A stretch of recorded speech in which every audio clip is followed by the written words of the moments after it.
আপনারা সকলেই জানেন যে আমাদের এখানে অর্থাৎ পশ্চিমবঙ্গের কিছু জেলাতে প্রচণ্ড পরিমাণে নিম্নচাপ হয়েছিল ভারী বর্ষণের ফলে। গত 3 দিন ধরে যে ভারী বর্ষণ হয়েছিল, সেই বর্ষণের কারণে এলাকা বৃষ্টির জলে জলমগ্ন হয়ে আছে। তো সম্প্রতি বিভিন্ন ড্যাম বা ব্যারেজ থেকে জল ছাড়া হয়েছে। সেই জল ছাড়ার কারণে কংসাবতী নদীতে প্রচণ্ড পরিমাণে বান দেখা দেয় এবং প্রচণ্ড পরিমাণে জলোচ্ছ্বাস দেখা দেয়। আমরা তমলুক ব্লকের শ্রীরামপুর 1 নম্বর গ্রাম পঞ্চায়েতের কোনো এলাকাতে আমরা নদী বাঁধ উপচে জল এলাকার মধ্যে ঢুকছিল, কিন্তু প্রশাসনকে নিয়ে এবং গ্রাম পঞ্চায়েতের প্রধান সহ আমরা তীক্ষ্ণ দৃষ্টিতে দেখে এবং সেখানে ব্যবস্থা নিয়ে সেগুলো আটকানো গেছে। এবং একটা জিনিস আমি বারবার বলে এসেছিলাম যে তমলুক যে ইরিগেশন, তারা অনেকখানি আমাদেরকে সহযোগিতা করেন এবং সচেষ্ট থাকেন এলাকার সমস্যা মুক্ত করার জন্য বা এলাকা থেকে জল সরে যাওয়ার ব্যবস্থা করে থাকেন, এবং আমরা বিভিন্ন সময় সেটা দেখেওছি। কিন্তু আমি বারবার অভিযোগ করে এসেছিলাম যে পাঁশকুড়ার সেচ দপ্তর অর্থাৎ পাঁশকুড়া ডিভিশনের যে ইরিগেশন দপ্তর একটি অযোগ্য দপ্তর এবং একটি অলস দপ্তরে পরিণত হয়েছে। এটা আমি বারবার অভিযোগ করে এসেছি। এই পাঁশকুড়া ইরিগেশনের অযোগ্যতার কারণে কংসাবতী নদীর চাপাডালি এবং গড় পুরুষোত্তমপুর এবং জাঁদড়া এই 3টি জায়গাতে ভেঙেছে এবং জল হুহু করে ঢুকছে। এলাকা জলমগ্ন হতে যাচ্ছে, আর কিছু সময়ের মধ্যে এলাকা জলমগ্ন হবে।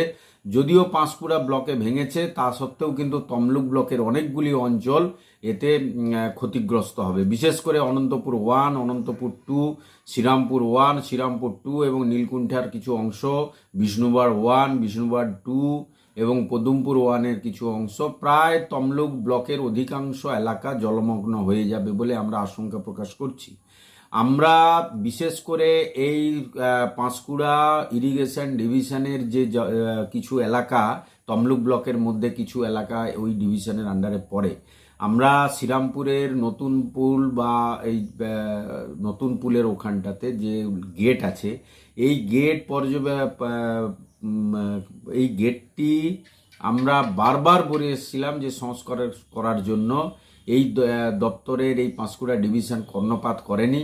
আর আজকে আমরা যে ঘটনাটা ঘটেছে এবং নদী বাঁধ যে ভেঙেছে, আমরা পরিষ্কারভাবে ওই দপ্তরকে আমরা দায়ী করব। যদি সচেষ্ট হতো, কালকে যেভাবে তমলুক ব্লক প্রশাসন, মহকুমা প্রশাসন, জেলা প্রশাসন এবং ইরিগেশন দপ্তর যেভাবে সহযোগিতা করেছে গ্রাম পঞ্চায়েত শ্রীরামপুর 1 নম্বর গ্রাম পঞ্চায়েতকে নিয়ে সঙ্গে নিয়ে আমরা দেখেছি, তো যার কারণে আমাদের এই এলাকাটা কিন্তু ক্ষতিগ্রস্ত হয়নি। আমি প্রশাসনকে দেখতে বলবো, এই অযোগ্য লোকদের চিহ্নিত করতে বলবো।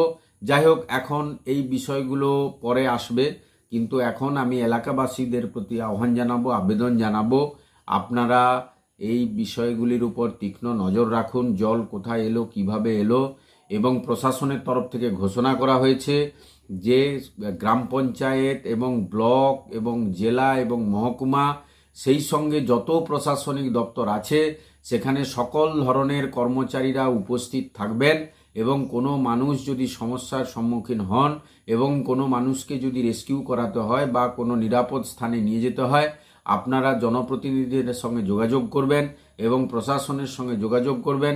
আমরা জনপ্রতিনিধিরা আমরা যতটা সম্ভব আমরা সহযোগিতা করব প্রশাসনের সহযোগিতা নিয়ে, এবং প্রশাসনকে আমরা আরও বেশি অ্যালার্ট হতে বলবো এবং আরও বেশি বিষয়গুলোর উপর নজর দিতে বলবো, যাতে করে এলাকার মানুষ ক্ষতিগ্রস্ত না হয়।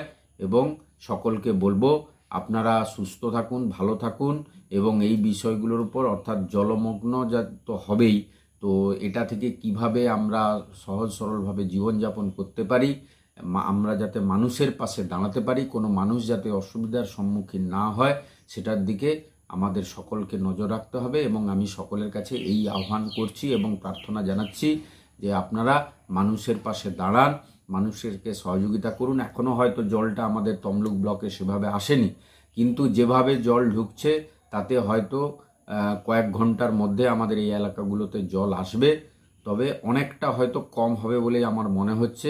দেখা যাক, আমরা প্রশাসনের সঙ্গে যোগাযোগ রেখে চলেছি, আপনারা আমাদের সহযোগিতা করুন। আমি আশিস মণ্ডল, বিরোধী দলনেতা, তমলুক পঞ্চায়েত সমিতি, এবং সহসভাপতি ভারতীয় জনতা পার্টি তমলুক সাংগঠনিক জেলা।